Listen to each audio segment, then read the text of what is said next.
Good morning, students. Next is 13 to 16 assertion and reasoning.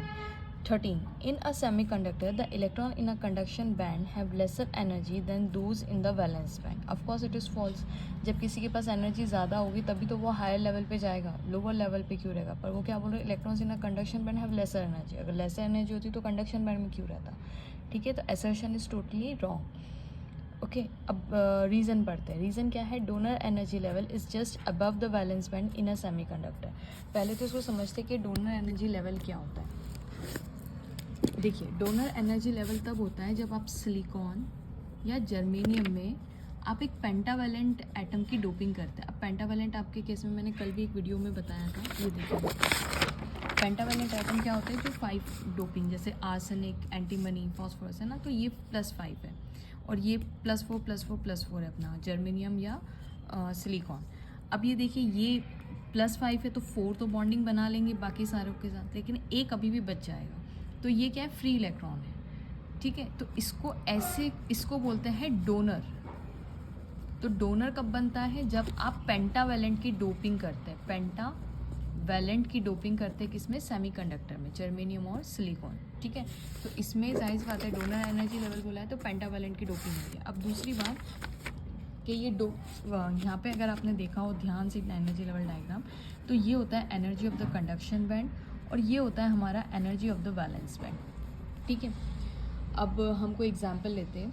Let's say हम लोग ले रहे हैं एग्जांपल ऑफ सिलिकॉन ले लेते हैं. ठीक है, क्योंकि ये आपके क्वेश्चन पेपर में भी आया हुआ है. तो आप देखिए कि इस यहाँ से अगर इलेक्ट्रॉन को यहाँ से यहाँ तक जंप करना है तो उसको एटलीस्ट इतनी एनर्जी का गैप पार करना होगा, and that energy is called Eg, which is equals to 1.12 EV के बराबर होती है. ठीक है, ये वैलेंस बैंड, ये कंडक्शन बैंड, और ये है मेरा ग्राफ. अगर मैं बनाऊँ तो यहाँ पे इस वाली लाइन पे मेरी एनर्जी इंक्रीज़ हो रही है. तो आप समझ ही गए होंगे कि कंडक्शन बैंड की एनर्जी हायर है, इसीलिए वो ऊपर है. ठीक है, अब दूसरी बात यहाँ पे होता है, जब एक नॉर्मल सेमीकंडक्टर होता है, प्योर सेमीकंडक्टर होता है, तो उसमें एक होता है फर्मी लेवल. फर्मी लेवल कहाँ पे होता है? ठीक उसके बीच में होता है. This is the energy, Fermi level energy. अब ये फर्मी लेवल एनर्जी क्या होती है? क्या होता है जब चाहे वो N टाइप का हो या P टाइप का सेमीकंडक्टर हो, कुछ नंबर ऑफ़ इलेक्ट्रॉन्स रहते हैं. अब नंबर ऑफ़ इलेक्ट्रॉन्स जो होते हैं ना, जो फ्री नंबर ऑफ़ इलेक्ट्रॉन्स होते हैं, वो क्या करते हैं? इकट्ठा हो जाते हैं एक पर्टिकुलर पॉइंट पे आके.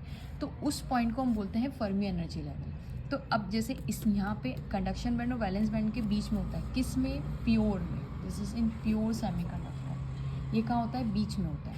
तो इलेक्ट्रॉन्स क्या होंगे? यहाँ पे मैक्सिमम यहाँ पे आके इकट्ठा हो जाएंगे. क्यों? क्योंकि अब उनके पास इतनी एनर्जी नहीं है कि वो कंडक्शन बैंड में जा सके. उनको बहुत बड़ा गैप पार करना पड़ेगा.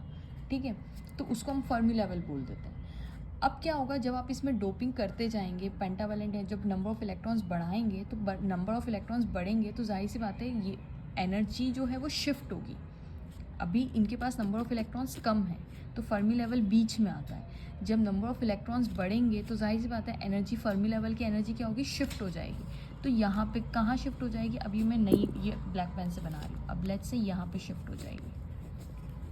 ये फर्मी लेवल की एनर्जी है. ठीक है, ये न्यू एनर्जी है. कब हुई? After doping. ये कब आई? After doping. पेंटावेलेंट से जब आपने डोपिंग की तो नंबर ऑफ़ इलेक्ट्रॉन्स बहुत ज़्यादा बढ़ गए. नंबर ऑफ़ इलेक्ट्रॉन्स बढ़े तो फर्मी लेवल भी अपना आपको शिफ्ट कर लेता है. तो अब एनर्जी ऑफ फर्मी लेवल यहाँ तक हो गई. लेकिन देखिए अभी भी इलेक्ट्रॉन्स कहाँ पे? यहाँ पे. ये फर्मी लेवल यहाँ पे हो गया, तो अब इलेक्ट्रॉन्स अभी भी यहाँ पे. लेकिन अभी भी वो कंडक्शन बैंड में कब जाएंगे? हम क्या बोलते हैं कि जब आप पेंटावेलेंट की डोपिंग करेंगे तो नंबर ऑफ फ्री इलेक्ट्रॉन्स बढ़ते हैं. That is the N type semiconductor. Correct, उसी को हम N टाइप सेमीकंडक्टर बोलते हैं. तो N टाइप सेमीकंडक्टर में होता क्या है कि जैसे जैसे number of electrons, free electrons बढ़ते जाएंगे तो ये फर्मी लेवल शिफ्ट होता गया. अब फर्मी लेवल यहाँ पे आ गया. अभी भी ये है ना ऊपर नहीं जा सकता. तो हमने क्या बोला कि जब आप डोपिंग करते हैं तो एनर्जी गैप कम हो जाता है. तो देखिए अब इलेक्ट्रॉन को खाली इतना सा एनर्जी गैप चाहिए ताकि वो कहाँ जा सके? कंडक्शन बैंड में जा सके. और ये एनर्जी कितने के बराबर होती है? 0.05 EV. ऑफकोर्स ये जो हम लोग डोनर एनर्जी की बात करते हैं, ये N टाइप, इसको बोलते हैं N टाइप सेमीकंडक्टर. डोनर, जब भी वर्ड आए आपके सामने डोनर एनर्जी लेवल, तो कौन सा सेमीकंडक्टर होता है? वो होता है N टाइप सेमीकंडक्टर. क्योंकि वहीं पे ही पेंटावेलेंट की डोपिंग होती है। जब पेंटावेलेंट की डोपिंग होती है तो नंबर ऑफ इलेक्ट्रॉन्स बढ़ते हैं तो हम उसको एन टाइप सेमीकंडक्टर बोलते हैं। अब आपको समझ में आया कि 0.05 eV ये कम हो गया, एनर्जी गैप कम हो गया, तो इतना कम, बस आपको इतना देना है ताकि इलेक्ट्रॉन फॉरन कहाँ चले जाए, कंडक्शन बैंड में चले जाए।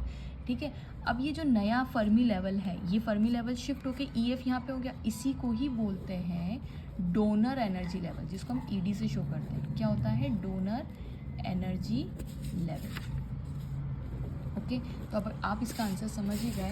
एक क्वेश्चन नंबर 13 में बोला हुआ है उन्होंने कि in a semiconductor electrons in a conduction band have less energy. Wrong है। Donor energy level is just above the valence band in the semiconductor. Wrong. Donor energy level is just below the conduction band. ये देखिए, it is just below the conduction band, क्योंकि donor energy बोला है इसीलिए। ठीक है, एक होता है एक्सेप्टर, तो एक्सेप्टर पूछा नहीं, मैं नहीं समझा रही। ठीक है, तो donor energy level is just above the is just below the conduction band in a semiconductor. तो असर्शन भी रॉन्ग है और रीजन भी रॉन्ग है। तो सही ऑप्शन क्या है इसका? Assertion is false and reason is also false. Thanks for watching.